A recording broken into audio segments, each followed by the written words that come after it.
Can positive thinking really lead to a happier life? Well, Inside Edition's Deborah Norville believes it can. That is why she has once again teamed up with Chicken Soup for the Soul.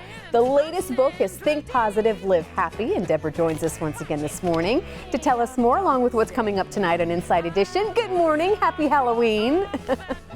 Happy Halloween to you, Carly, or should I say Sandy? Yes.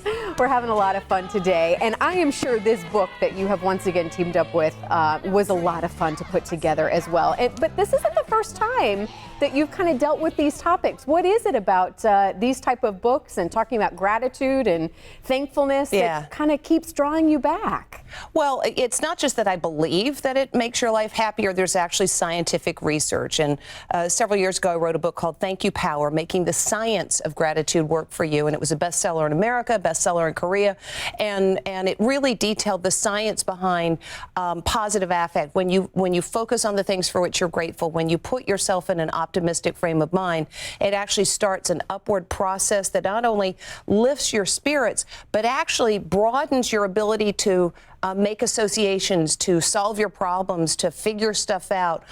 It makes you nicer. You do more good stuff for other people. And so this new book in the Chicken Soup series is called Think Positive, Live Happy, 101 Stories About Creating Your Best Life. And the whole point is every one of these stories that Amy Newmark and I picked are selected because there is something about this individual story that they're sharing that will put you in a frame of mind that lifts you up, that lifts your spirit. And so if you're somebody, and let's face it, 1 in 10 people listening to us right now are depressed.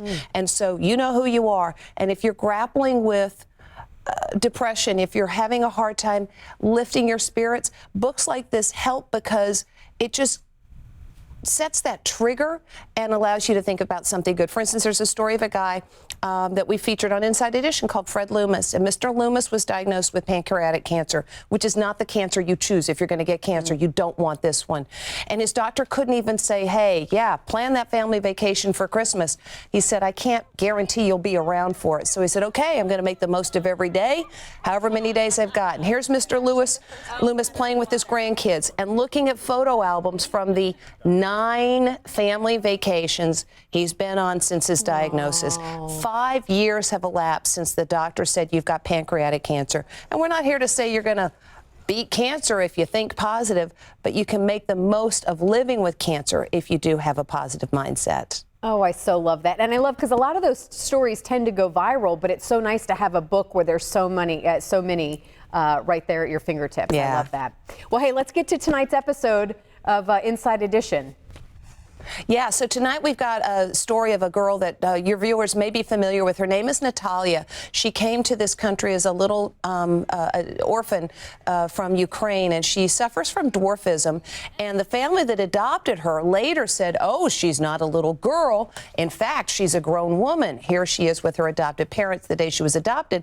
And this couple actually tried to adopt her first, but it got bogged down in paperwork. They, too, have the same form of dwarfism, and they're showing Stephen Fabian the documents that they say proves she's a little child. She's not a 22-year-old or 30-year-old woman as others claim her to be. So perhaps tonight on Inside Edition, when you watch us at 7, you'll come away from that story going, you know what? She's a little girl, and this other stuff is just a bunch of hokum. Yeah. All right. Deborah, always a pleasure talking with you. Thank you so much. We appreciate your time this morning.